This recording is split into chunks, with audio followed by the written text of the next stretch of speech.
Well, hey there, guys. I'm Axel the Beast, and this is a video where I want to talk to you about my impressions on the new Zelda game, Skyward Sword, basically. Um, During the E3 presentation, the Nintendo press conference, the very beginning they showed Zelda, and they showed like this little like montage or scene thing where it showed Epona, and then Majora's Mask, and then the King of the Red Lions, and then the wolf from Twilight Princess. And a lot of people saw the Majora's Mask and thought, oh my god, it's going to be Majora's Mask related, and I realized like almost right away it was showing Zelda's history and leading up to it. And they've told us this has nothing to do with the game's story, by the way. The game is called Skyward Sword, and from what we can tell, it looks basically like a combination of Twilight Princess and the Wind Waker. It's got the Twilight Princess Link, more or less, and but it's cel-shaded. It seems like a lot of the enemies, it goes both ways. They have some goofier guys, like they called them Bokoblins, but they look kind of like Moblins to me. They have a bit of a cartoonier appearance.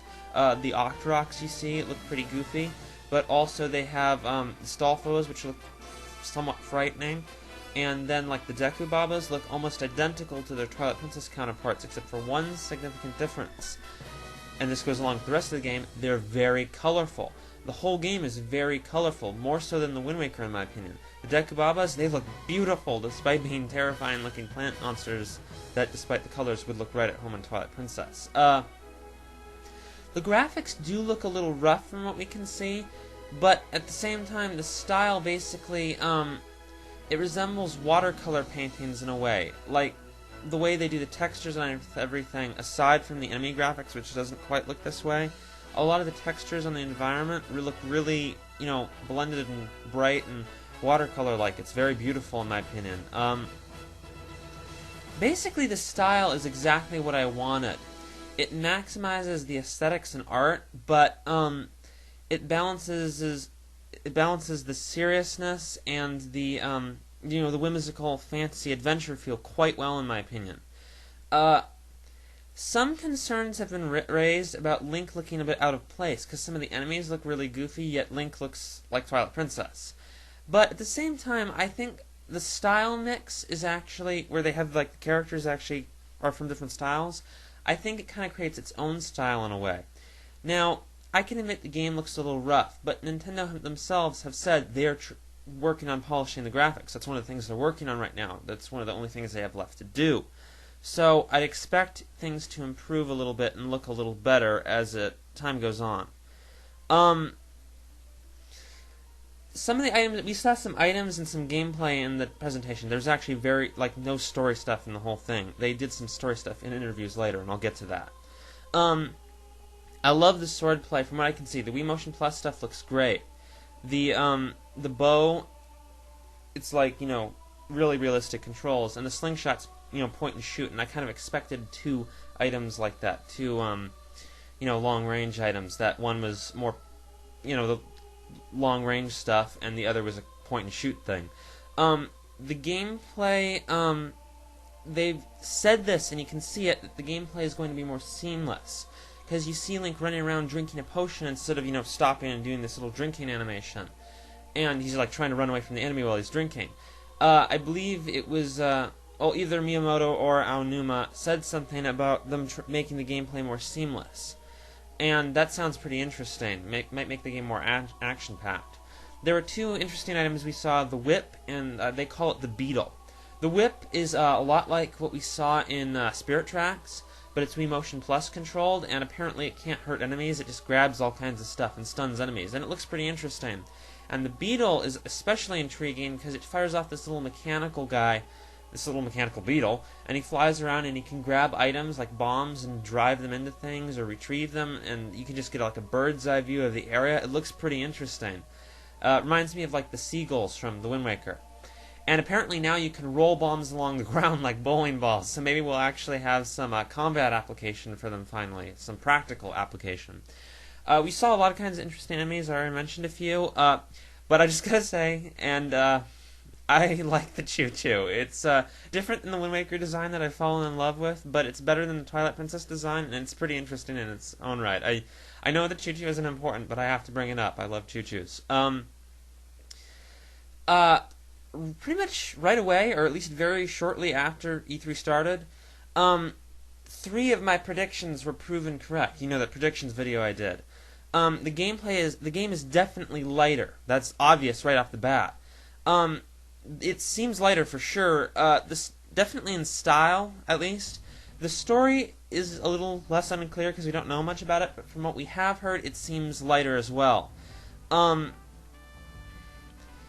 style change that I predicted, yeah, that happened, and almost exactly on track with some of the things I predicted. And it's definitely not a sequel, because some of the story stuff we've confirmed is that Link is a kid living in this place called Skyloft, and he gains the Skyward Sword, and has something to do with this event where he finds out about this evil in the land below, which is probably Hyrule.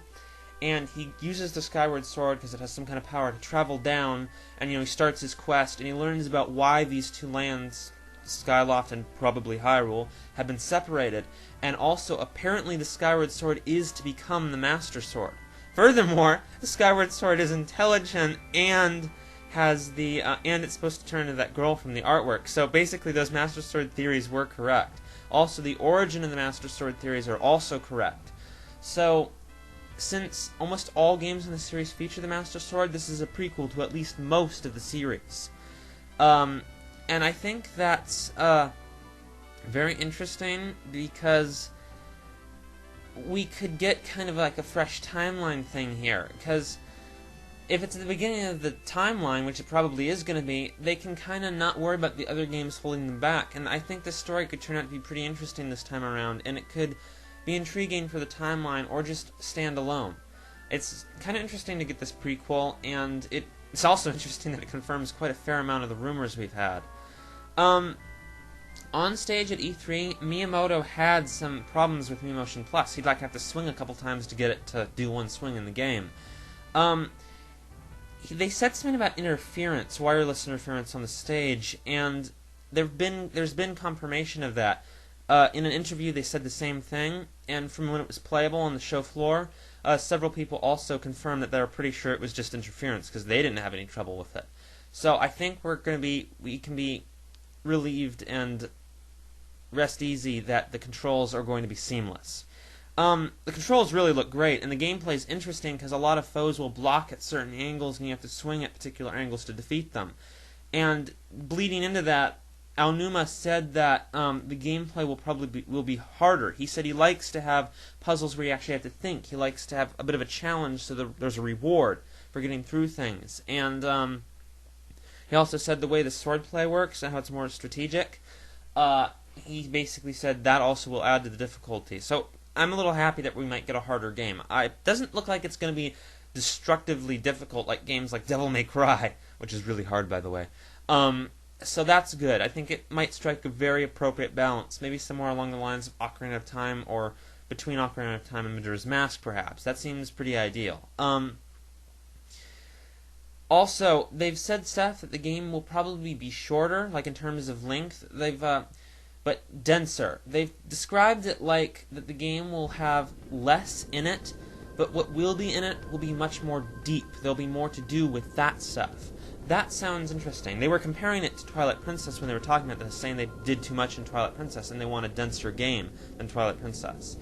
In that way, it makes me think of Majora's Mask, because they had all the, the game was very short, but they had all this deep side quest stuff and character development. I wonder if the game is going to be a bit like it. That'll be very interesting to see. And of course, I love Majora's Mask, so I'm excited about that prospect. I'm excited about Skyward Sword in general. Some of my predictions that I've made that haven't come true yet, I'd like to address them real quick. The bow-crossbow thing, it seems unlikely now because they showed that the slingshot basically functions the same as what I thought the crossbow was going to be. A quick point-and-shoot weapon that doesn't do much damage, whereas the longbow is a power and range weapon. So it seems unlikely now that's because it's been replaced by the slingshot. It's still possible, though, especially since my prediction included that even maybe it's just an enemy that's going to be holding it, or the crossbow might just make some kind of cameo appearance. It's still possible. The voice acting, there's this odd thing. Miyamoto was asked if the game was going to have orchestrated music and if it was going to have voice acting. What he said was that they have a bigger music staff and they're going to make more songs. He didn't answer the orchestrated question. He didn't say the game was going to be orchestrated at all. He just said we're going to have more music. And he didn't answer the voice acting question at all. He could have forgotten. He could have just not wanted to answer, but it seemed to me like he was dodging the question. So the voice acting is still a very strong possibility in my opinion. So I stand by my prediction. And the inventory and equipment stuff, he almost confirmed it. He said that he talked about clothing switching in the game. And, that could have been an accident or it could have been being general, but I kind of think it might be an almost confirmation. We'll have to see if I'm right or not. Also, new prediction, the scorpion boss thing that appears in the game, I'm pretty sure it's Goma. Just saying. So I'm looking forward to the game. I bet you guys are too. We'll keep you posted on Zelda Dungeon with news updates, and this is what I think about the game.